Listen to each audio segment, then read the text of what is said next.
Salut tout le monde, j'espère que vous allez bien, bienvenue sur cette nouvelle review d'actualité autour de l'IA. Aujourd'hui, vidéo focus image to vidéo, on va review ensemble la dernière fonctionnalité assez incroyable de Runway et on va review l'ensemble des nouveautés dans le segment de la génération de vidéos à base d'IA puisque les boîtes du secteur accélèrent. Donc on est ok au niveau de l'introduction, n'hésitez pas à vous abonner si vous souhaitez plus de reviews d'actualité autour de l'IA et on est parti pour le premier point. Donc Runway, c'est un studio IA spécialisé dans la manipulation et la génération de vidéos à base d'IA. Ce sont par exemple les numéros 1 dans le segment image to vidéo. Je traque le projet depuis environ 6 mois et jusqu'à aujourd'hui, les fonctionnalités proposées n'étaient pas assez intéressantes pour que je les intègre à mes process ou que je vous les présente. Donc on est ok pour la présentation de Runway, on passe maintenant à la présentation de Motion Brush, la promesse animée des parties spécifiques d'une image. Donc le problème qu'on avait jusqu'à maintenant, c'est que quand on envoyait une image à Runway, l'ensemble de l'image était animé. Et vous le voyez avec cet exemple, c'est désagréable, impossible pour notre cerveau de se concentrer sur l'image. Et donc c'était absolument inexploitable. Motion Brush permet donc de régler ce problème en sélectionnant une ou plusieurs zones spécifiques à animer. Et les résultats sont assez incroyables. La première démo proposée, c'est l'animation d'un oiseau.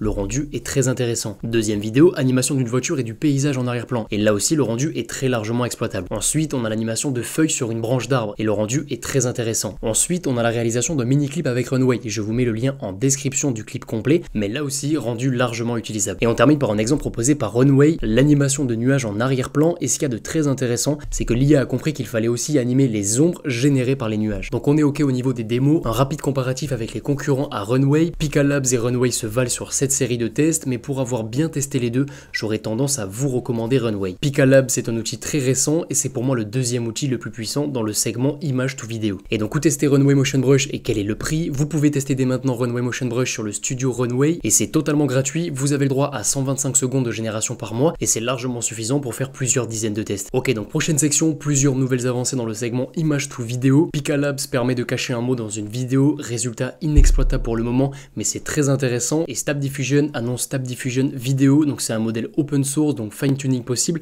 égale des milliers de nouvelles possibilités, et possible de lancer Stable Diffusion vidéo en local, et donc aucune limite au niveau du nombre de générations, excepté votre GPU. Prochaine section, projection et prédiction, et n'hésitez surtout pas à donner votre avis en commentaire. Donc toutes ces nouveautés vont entraîner une explosion de la créativité et des possibilités. Si vous êtes un apprenti réalisateur avec un très faible budget, vous arriverez potentiellement via ces outils à vous entraîner beaucoup plus facilement et rapidement que via les process traditionnels. Et si vous êtes un dessinateur par exemple, ça devient de plus en plus simple pour vous de réaliser une mini-série animée. Donc en conclusion, plus de leverage, plus de levier pour les personnes passionnées dans un domaine créatif. Ensuite, d'ici max un an, on devrait voir arriver du instant manga to animé. On a déjà cet exemple incroyable et des membres de la communauté doivent déjà travailler sur des projets de ce type. Dans un futur lointain, max 10 ans, on assistera au VOD IA. Vous décrivez un film et on vous le génère, ou l'IA qui a l'historique de vos dernières lectures vous propose des films customisés similaires. Alors bien sûr, ça risque de créer des dizaines de problèmes. Et je pense notamment à un problème en particulier. Si tous les films sont trop parfaits et adaptés à nos goûts, ça risque d'être rapidement frustrant et ça créera une certaine lassitude.